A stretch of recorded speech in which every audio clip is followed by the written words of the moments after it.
Okay, now we will see how to easily connect our device to your Apple CarPlay. So press the green button, the green play button, take your phone, open the phone, open the settings, and in your settings make sure to open your Bluetooth. Wait for a second. Down below at the list you will find CarLuEX. Press it.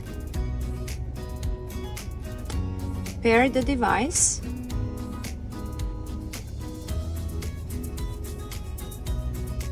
Okay, now you can see I think it's already connected to my iPhone since I saw my name.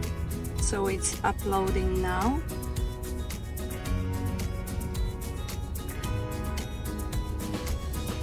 Wait a few seconds and here it comes. So here we are connected now. So if you don't know how to enable a CarPlay, send us a private message with your car model and production year, and we will send you a detailed instruction video.